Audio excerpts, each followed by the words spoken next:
Beginning with this program, I will be switching the credits and putting the credits that were at the end of the last programs at the beginning, and the credits that were at the beginning of the program at the end.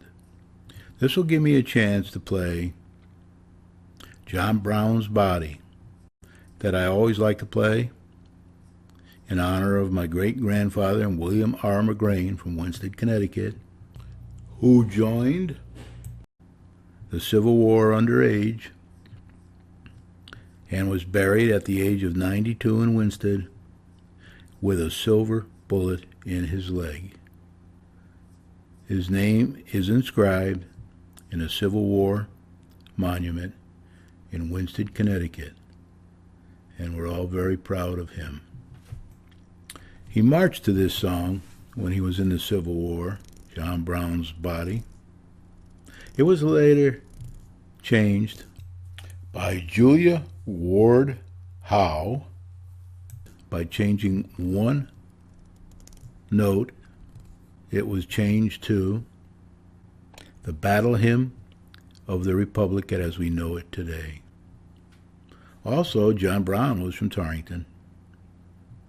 When I went to Kansas University to study mathematics, they always told me that John Brown was in Osawatomie, Kansas. He moved there when he was 5 years old from Torrington, Connecticut. They called him Osawatomie John Brown. We'll play John Brown's Body at the end of the program tonight in honor of my Irish great-grandfather. To start with, though, we'll play Home Sweet Home, based upon an old Sicilian air in honor of my Sicilian grandfather, who came to Winsted in early 1900s before moving to Torrington, where Joyce and I were born. Here we go.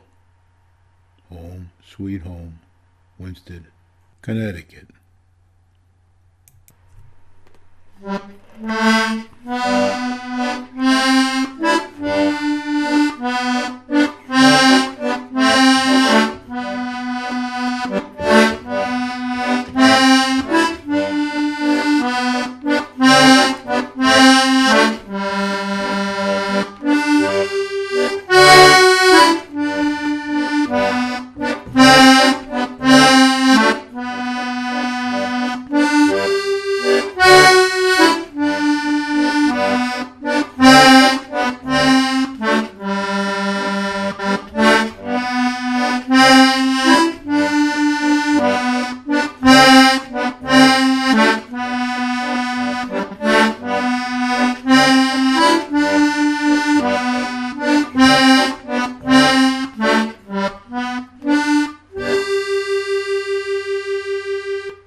This is Brian O'Haron speaking.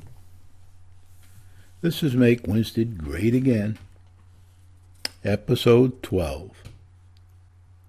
About 2 weeks have passed since our last program, when I told you that I was going to apply to run as a petitioning candidate in the November elections in Winsted, Connecticut for the Board of Selectmen, although I'm only interested in voting as a member of the Board of Finance. Well, I followed through over the last couple weeks, and I applied to set up a new party called Trump Winsted for the elections in November. On the Trump Winsted ticket, I will be, to the best of my knowledge, the only member of the Trump Winsted party running in the next election. Everybody else will run as a Democrat, as a Republican, or one of the other parties that are listed in town. Or, if very brave, as a petitioning candidate. During the last few weeks, I have collected 25 required registered voter signatures and sent them along with other information, forms, etc., to the state of Connecticut in my attempt to set up the Trump Winsted ticket in Winsted and to run on the universal platform that I've been proposing over the months and will continue to do so. We're up through the election in November, hopefully afterward. It turned out that this was not a very easy task because the information collected had to be accurate, and you had to collect a lot more than was needed in order to make sure you had enough to have your application approved at the state level. Most of the information provided had to be signed off by the town clerk and was. We are now sitting back for a few weeks, waiting for the state to adjudicate and tell us whether or not we will have a Trump Winsted party in Winsted, Connecticut for the coming election in November. Personally, I'm thinking very positive about all this because everybody I saw as I was traveling the town trying to obtain signatures was very excited about the opportunity that might present itself. One platform for all the parties to work on, that's got to be a first. I don't know of anywhere where that's ever happened before. Usually it's one party against the other, against somebody else, against the unaffiliated, against the independent party, against the Democratic Party or Republican Party. It's usually everybody having a different idea, but saying that they will work together once elected. Well, my universal platform has been out there, spread around the world on the internet for weeks now, and so far I haven't seen a platform from anyone else. But we will change our platform if necessary, if good ideas come back, good feedback comes back, or if events change between now and the election. For example, if we get hit hard by the state saying they're not going to pay us a few $1 million that we were expecting, something like that. But it'll all be on the programs between now and the election. We try to keep you posted and up to date. Sooner or later, the other parties will be getting on to the local channel, Channel 191, presenting their points of view and trying to sell you on electing them in November, perhaps on a totally different platform than the one I'm presenting. So you, the voter, will get a chance to compare platforms, compare presenters, compare the information that will be disseminated through the newspapers, through TV, on the internet, throughout Winsted and the surrounding area. I do want to try to get my program up in Torrington as well, because a lot of the people in Winsted, including Joyce and I, have relatives in Torrington. A lot of the people in Torrington have relatives in Winsted. You see that from my opening credits and my ending credits. It's a small world. I also want to remind you that most people on Highland Lake and Winchester from the city of Winsted want to leave. They want to go south. They don't want to have to pay the taxes. They don't want to have to pay the death duties. They don't want to have to pay the winter costs, etc., etc. So many residents are leaving in the wintertime for the South, or for New Jersey or New York or Boston or wherever they come from, towns and maybe even countries. Anybody who owns property can vote for the budget or any non-emergency budgetary type voting, and they can do that by absentee ballot, so they don't have to come back for that unless they want to. But when it comes to selectmen, finance board, board of education, town clerk, and all these other positions that are running in November, they can't vote for those. So what I'm trying to do is educate them in their faraway places so they can educate their relatives, friends, neighbors, etc. in Winsted. Let them know how they would like to see them vote. The purpose of this effort, and that's why it's only one person in the Trump-Winsted party running for office, is to try to unite the parties. Even though they might not agree with each other on certain issues, they can still speak their piece. They can still tell it like it is. But if they're all working towards the correct things that are needed to be done to make Winsted great again, and are part of this universal platform that I've put together with the help of a lot of other people, mainly MBAs in this area, that have been very successful in school and very successful in business, and some of them very successful in helping the town now and in the past. There's a lot of good information here. How to get things done. Planning for success and getting things done to make Winsted great again. So that's what this is all about. This is to try to get everybody in the town of Winchester, and especially in the city of Winsted, working together to try to make Winsted great again. I like to tell people that Winsted was made by water. Water all over the place. Rivers, lakes, dams.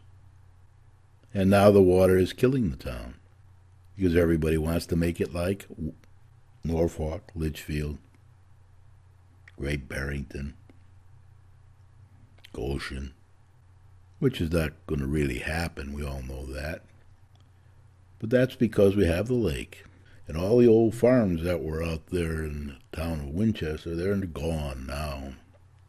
It's all becoming more development. There's some camps around and things like that. That's all good. But anyway, that's what's happening.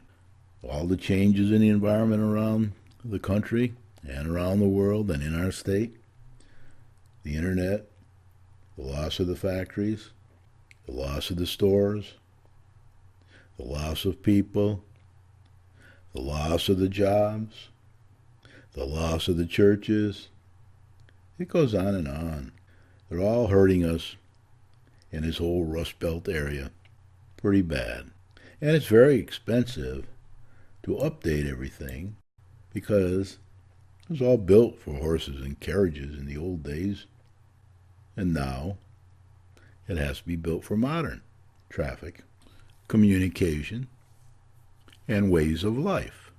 Life changes rapidly, especially in old Rust Belt towns and cities.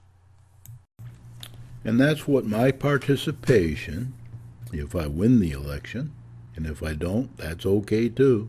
I'm just about 80 years old and got plenty other things to do. Other people asking for help all over the world. I have to deal with them as well. And hopefully, soon, the existence of a uniting force for all the parties in Winsted, all the voters in Winsted, all the leaders of Winsted, with the emergence of the Trump-Winsted party, and even perhaps a member of the finance board that knows something about finance. Not an expert like others, but the best one running, I believe, in the November election. If our hopes and plans come to fruition. Remember, it's one of my desires that we plan for a new town manager when the existing town manager leaves office for one reason or another somewhere along the way. Got to plan for that. We got to get another town manager that's just as good. And we have to give the new town manager the support that we're giving the current town manager. We can give him a lot more support than we're giving him, and that's our intention. We need to all work together to make Winsted great again. And now with this town manager and his very good financial team, we need to work on the platform that I am presenting, the universal platform for making Winsted great again. And we have to reach much higher. You'll notice on this platform, although they're trying hard now to work together, they're in the weeds, in my view. They're doing some small things that are taking us in the right direction, but we need to reach much higher. So look at the platform, listen to all the programs where we talk about it, ask questions of all the candidates when they run, but we need to do bigger and greater things. A lot of small things is a good idea, not against it, but we really need to do some big things. The tie for number one on the planks of this platform couldn't be greater.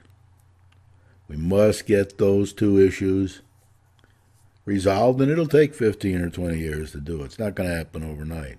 Nothing happens overnight in business, and nothing happens overnight when you're running a town like a business. Once we get to that stage.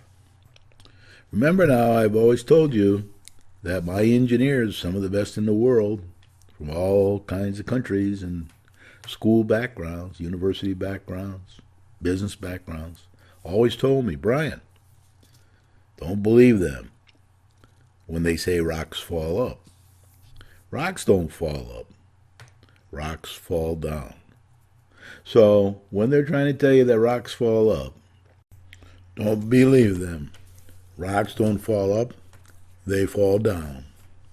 We must pay attention to the platform and its planks, and we must deal with all the major issues in parallel from week to week, day to day, month to month, year to year, over the next 10 to 20 years.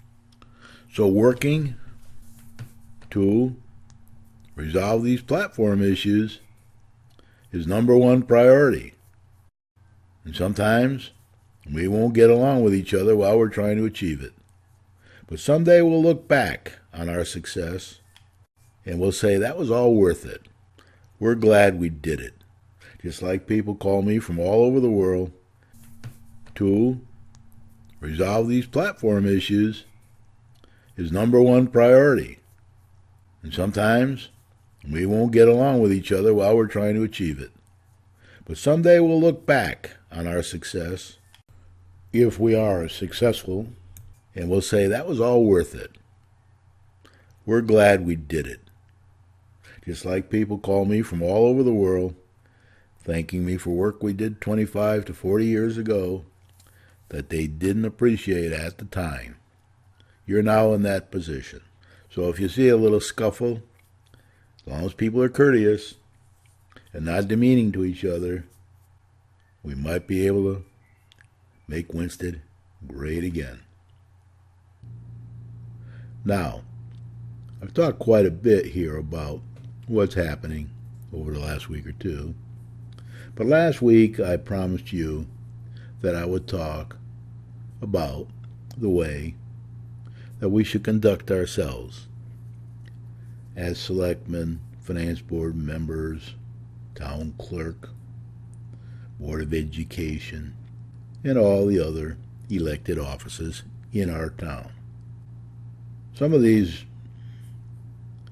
are not just volunteer positions because they get paid a small stipend to be a selectman, or for at least, I'm not sure about the Board of Education, but they get a little bit of money. Not many of them give it away, donate it to various good causes, which I will do, as I've said before.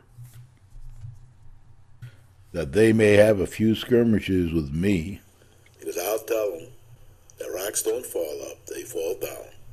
We must pay attention to the platform and its planks, and we must deal with all the major issues in parallel from week to week, day to day, month to month, year to year, over the next 10 to 20 years. Now, as promised, I want to get on to some of the qualities that I think everybody should have when they serve as a selectman/finance board member, or a Board of Education member, or a member of P&Z, or EDC, or any of the other very important commissions and committees that we have in our town and city. The first one I'd like to mention, promise number one, is to follow the state statutes at all times and make sure they are interpreted properly with advice from the town attorney or anyone else, consultants, whoever we need, to make sure that we're always in contact with the state statutes and any changes made along the way. Now, I have plenty of people in town who do keep up with the state statutes. They know how to get a hold of them at the state, and they send me information, as you know, from my programs. When a state statute won't allow a certain thing we want to do, or where a change is needed to the state statutes to be able to do certain things that we want to do. So everybody must do the same thing. We need to really follow those state statutes and try to get them changed, as you see in our platform, our general purpose platform designed for all parties and candidates to run on in the November election. Now, many people won't bother to do that for a lot of reasons. First one is they don't want to have to say anything that they might have to commit to and perhaps can't achieve. It might hurt them in the next election. They're very touchy about that. That's where politics and running like a business, where the rubber meets the road. Promise number two is that I will follow the town charter and try to get it changed when necessary. But we must always follow the town charter. We have many experiences over the last 10 years or so when many people think they have not always followed the charter. We leave it up to the people in the town to sue us, sue the town.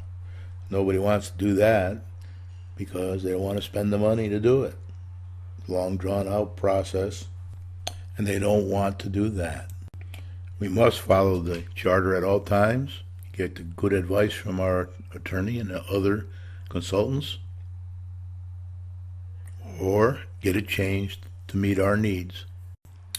Promise number three, and very important, like the first two, we're often accused of not practicing complete transparency at the schools and the town, especially in the budgets. We must do that. Everything must be transparent to the voters in our form of government, and they should be able to question anything. If they have the answers and we're transparent, that might limit some of the FOI, Freedom of Information Act type questions. But it's very important that we're very transparent,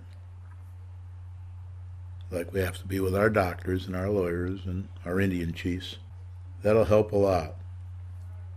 That'll get rid of a lot of the confusion, a lot of the misunderstandings, a lot of the misinformation, a lot of the doubt, and a lot of the lack of trust between the town leaders that are in office and elected to office and the town leaders that are in the opposition of one sort or another and are not in power at this particular time or any particular time in the government.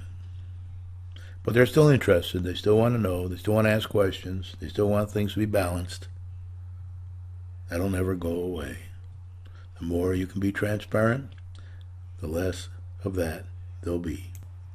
If elected in November, my promise number 4 will be to encourage others to listen to the public. The town manager, Robert Geiger, just had many town employees attend a 4-hour session on how to deal with customers of the town,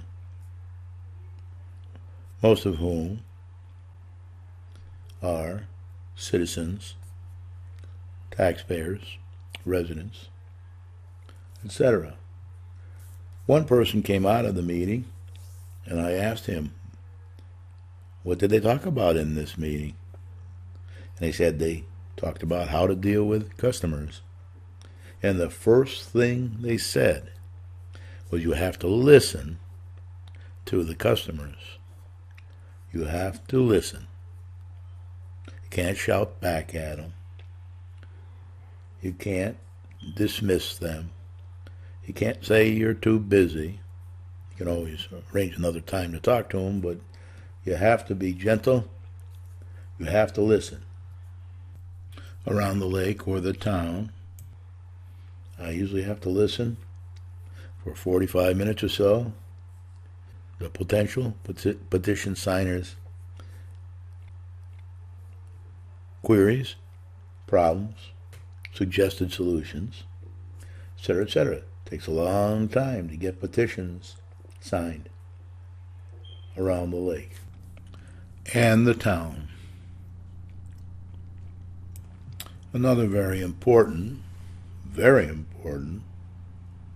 promise is that if elected, I will deal with the big issues in parallel from meeting to meeting, not just the small issues, avoiding the big issues like revenue, like the budget,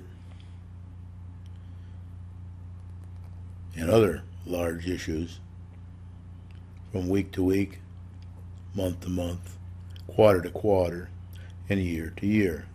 It's very important to get all these issues out on the table. For many years I've been asking them to put revenue as the increase in revenue as the top priority on every agenda of the Finance Board / Board of Selectmen. They don't do it. I'd also like to see them review the budget the same way.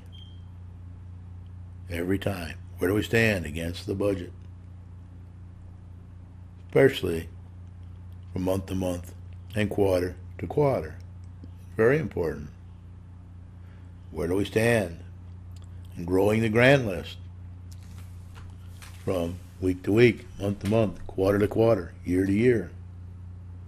Where do we stand on reducing the costs from week to week, month to month, quarter to quarter, and year to year? Where are our plans? What actions are we taking? How are we doing? Are we doing better or are we doing worse? Are we heading in the right direction or are we headed in the wrong direction? Are we taking actions fast enough or are we too slow in taking actions to get back on track? It's all that kind of thing. Some of this we do now, of course, but nowhere near enough, especially on the big issues. The big issues. The very big issues. We spend too much time on the small issues. Over the past 15 years, I have witnessed the town lose the trust of the taxpayers for all the reasons mentioned in this program. We need to regain that trust. If we do the things on the platform, and if we do the things that I'm promising here, the promises I'm making, we should be able to begin to regain the trust of the taxpayers. But it will take everything. It will take all the platform planks and all the promises, and it will take electing well-qualified people, especially in the financial area, to the Board of Selectmen, Board of Finance, and Board of Education. So please do that.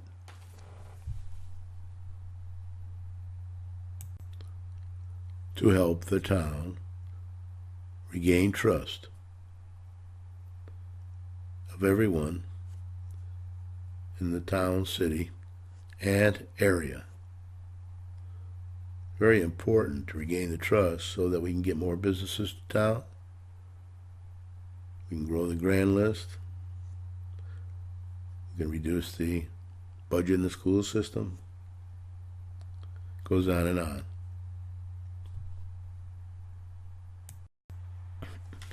When bond payments are about to expire, I will let everybody know that they're about to expire so they can take it into consideration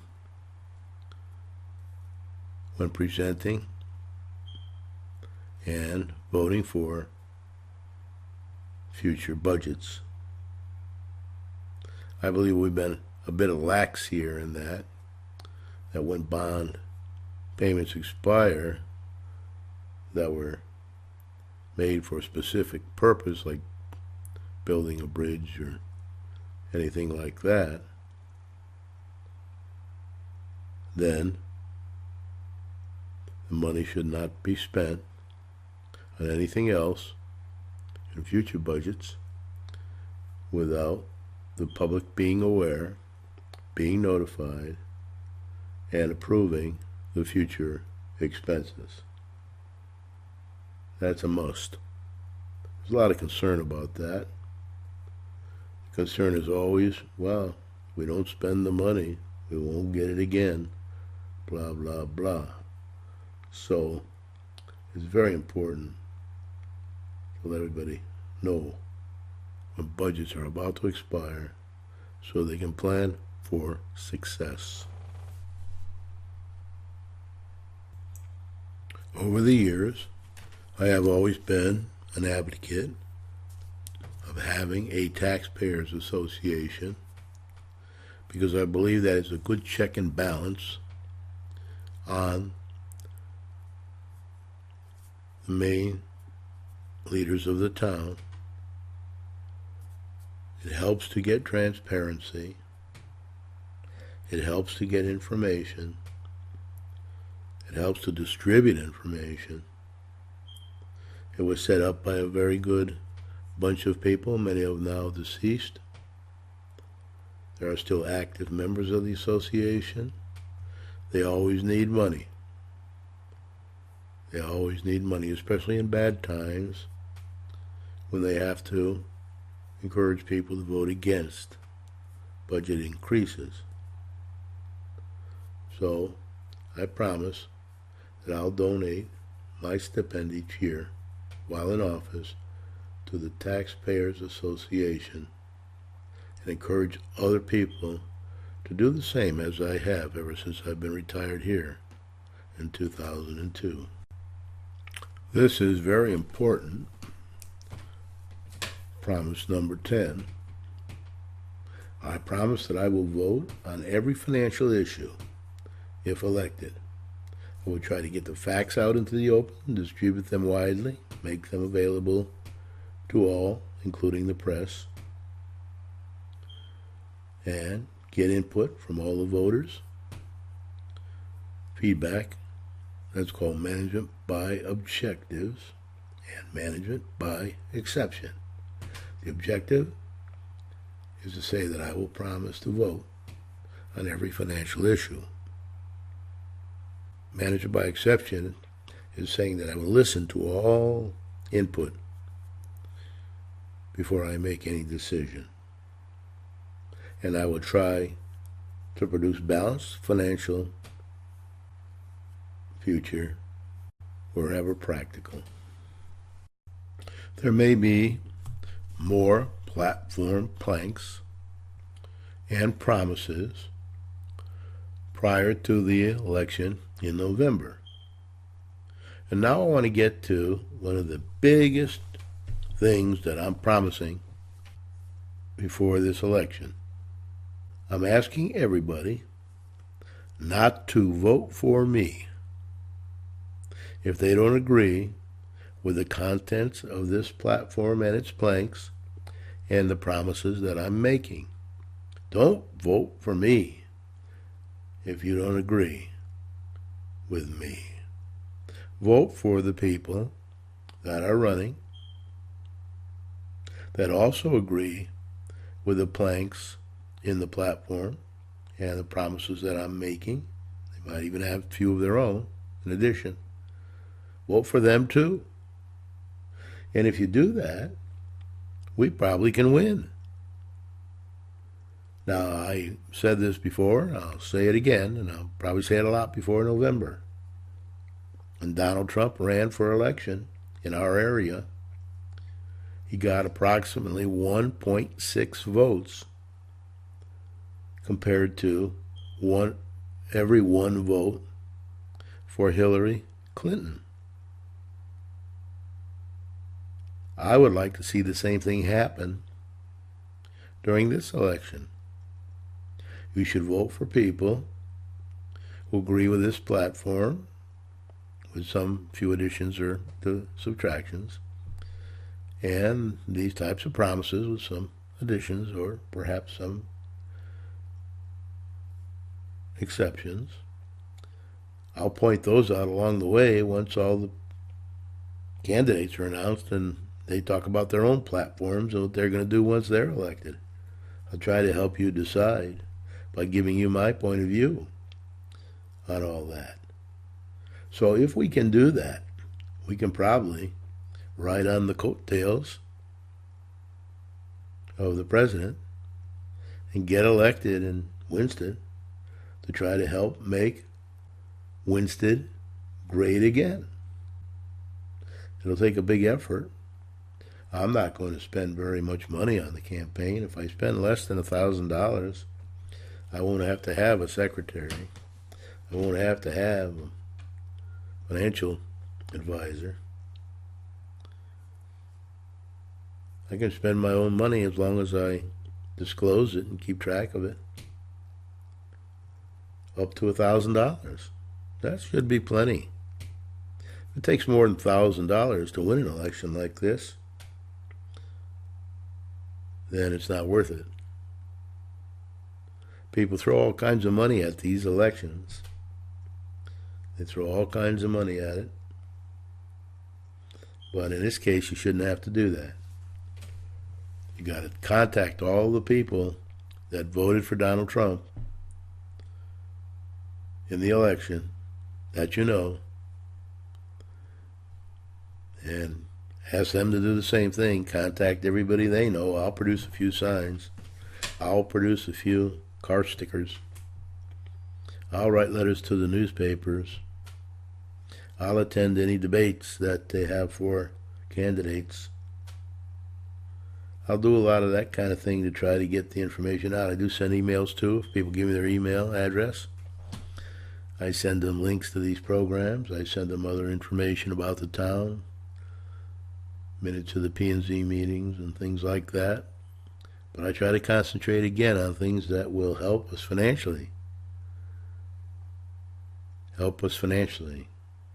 I don't think I'll pay too much attention, as I said before, to who makes what waste bags get moved in town hall and other selectmen issues like that. I consider those to be minor issues compared to the financial problems we face and will face for another 5 to 15 years. Now, let's just say 15 years. Well, in 15 years, I'll be 95. Bob Geiger will be roughly 89. I don't think either of us will be around. Might be still alive in other towns and cities and states. But we won't be very active here. So that's why I'm asking everybody to vote for this platform and these promises so that we can prepare for Bob Geiger's, the current town manager, departure eventually. And that's inevitable. That's inevitable. We tend to only keep town managers for an average of 2.5 years or so over many, many, many years. And then we usually get the opposite of what we had before, with the opposite philosophy. That's happened this time when we changed our town managers. We had a person for 5 years that helped disclose a lot of problems, but didn't really have much of a plan for success. So we have to keep working at it. We got to keep spreading the word, as Donald Trump would say. We got to keep thinking big, as Donald Trump would say. And then we got to try to get things done. Now, as you know, Donald Trump had a very good platform. He had many planks in it that most people still agree with. Making sure people are properly vetted before they come into the country and perhaps even have a job guaranteed like my grandfather did. He wants to bring factories and businesses back into America from Mexico and other places, China and all. We want to do the same in Winsted. He wants to provide jobs for the people in America. We want to do the same in Winsted. He wants to bring money that's parked around the world back into America so they can collect taxes on it. We want to do the same in Winsted. Perhaps in a few more weeks or next month sometime, closer to the election, I'll compare my universal platform, its planks, and my promises to Donald Trump's platform, individual planks, and his promises before he got elected. We can also look at the comparisons of Donald Trump's promises over the last year or so by November, because he was elected in November even though he didn't start till January. We can get a pretty good feel for his progress. Now remember, this is politics, and like business, it doesn't get done overnight. That's why they allow him 4 years and a chance to come for another 4 years. So he'll be in there for almost 8 years, and to complete, maybe, and to complete his target, we need to then vote for another person who will carry on with his platform, promises, planks, etc. Won't be exactly the same. Hopefully we've made a lot of progress by then. The biggest thing that he's going to do for all of us, and it's already showing up in the stock market, it's already showing up around Winsted, especially on the lake, he's going to cut taxes. He's going to do like John Kennedy did, and he's going to do like Reagan did. There's one Democrat, there's one Republican. Others have also cut taxes along the way, regardless of their party. So we're going to have to get somebody in that will keep the taxes down. I also like his Supreme Court choices so far. They've been pretty good. The right kind of people. Grow the grand list type people are going to be assigned, hopefully, to the Supreme Court. That might help us. Let's see what happens. Now, of course, as I keep saying, we got to do the same in Winsted. We got to prepare for 5 to 15 or 20 years. Get people onto the boards and commissions. That'll be a killer if we don't do that. They're the biggest hindrance right now to our growth. And most businessmen feel that way that I talk to, and I talk to a lot of businessmen, economic type people, that have to earn $1 before they spend $1. Remember, John Wan never missed a payroll in 36 years. He always made the payroll. He might have had to borrow some money. He might have had to take from his savings accounts. But to run his business, Super Saver, he had to meet his payroll. To get good employees and keep good employees, he had to meet his payroll. To feed his own family and provide them with the necessities they needed, he had to meet his payroll. So anyway, I kind of use John Dewan examples right now because they're fresh in everybody's minds. I just went down to Staples the other day to make a few copies because Winsted libraries were closed, and the one shop downtown that does copies for people like me couldn't copy onto the same size paper.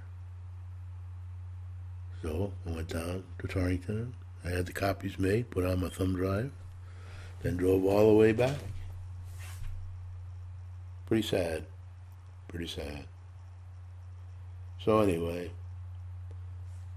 you're going to have to think hard now. You're going to have to spread the word. Think big. Get all the people that voted for Donald Trump to vote for the Trump Winsted ticket, and anybody else running for office outside or inside of a party, major party, that agrees with our platform and our promises. Often they will say they do when they don't, because they're controlled by their town committees. And if they don't follow the town committee party line, they might not get elected again. They might get thrown out of the party when the big party vote comes every so many years to choose people for the town committee. The town committees now, in my opinion, are leaning to the left a lot. Really leaning to the left. I don't think either of them was in favor of Donald Trump. Some people in the party were, but they weren't in control. They weren't in the majority. And those people, some of them, stepped out of those parties. They're still in the party on paper, but they don't really want to go to the town committee meetings anymore. Party town committee meetings. They don't really want to participate. They're concentrating more on getting out of the town, cashing in any assets they earned, saved for over many years, took a lot of risk to obtain, and they want to go. They want to move on. They want to go somewhere else. Most people who stay here because of their grandchildren and their children and their extended family. I get that all the time when I ask people, why do you stay here if you can't afford it here? Well, my wife doesn't want to leave. We have extended family, grandmothers, cousins, uncles and aunts, grandfathers. We stay and we put up with it, even though it's a tough financial situation for all of us. Now you understand, Brian, you understand. Many people have stopped me with their wife on the road, on the street downtown, and over the years and said, Brian, can't afford to live here anymore. Some of these people were pretty prominent people in town at one time. They can't afford to live here anymore when they retire. And a lot of them, despite the fact that they have extended family and deep roots in our community, feel that they have to move on. Nowadays, when kids graduate from college and they're not doctors or lawyers or Indian chiefs, they have to go where the jobs are. Now, I did that from Torrington because I didn't want to work in the factories like my dad and my father-in-law and my mother and my mother-in-law. I wanted to climb the ladder of success. So I got into the computer industry, lived in 10 different cities and towns, some of them twice, 4 countries, some twice, traveled behind the Iron Curtain, traveled into all the socialistic countries in the world, traveled all over the place, seen a lot. And those were in the days when traveling was difficult, very difficult. I even started when there were not many jet planes. So anyway, I'm going to have to move on now because I'm running out of time. You're going to see now the new portion, my scroll.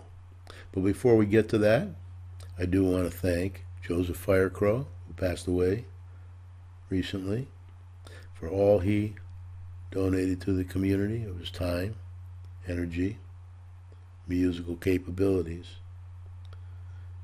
Thanks to Joseph Firecrow. Thanks to Joseph Firecrow.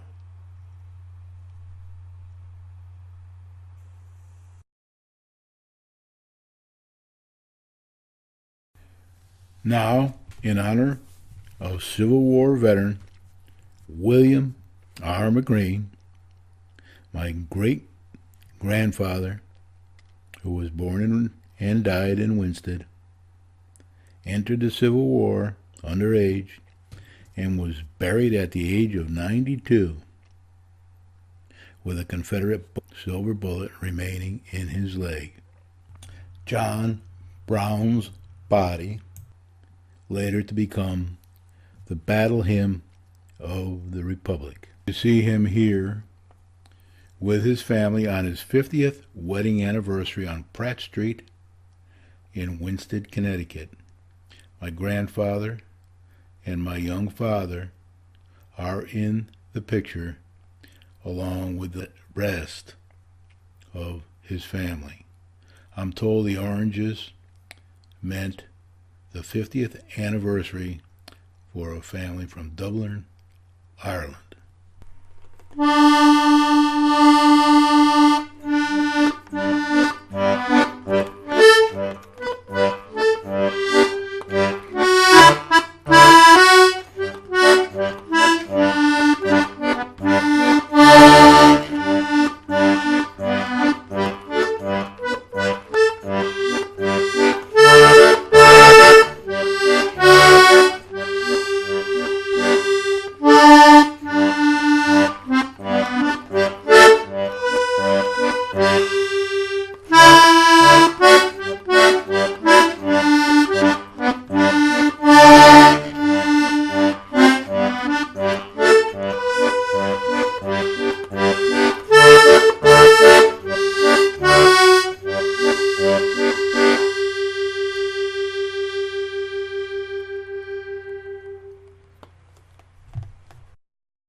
Thank you for sticking it out. For those of you who did tonight, I know it isn't easy, but I'll see you again soon as we get closer and closer to making Winsted great again by voting properly in the November election and hopefully getting most of the candidates to agree to stick to the universal platform and planks that I have put together and received feedback on from many, many people around town and the state. Good night, Brian O'Haron. Please help to make Winsted great again in the November election.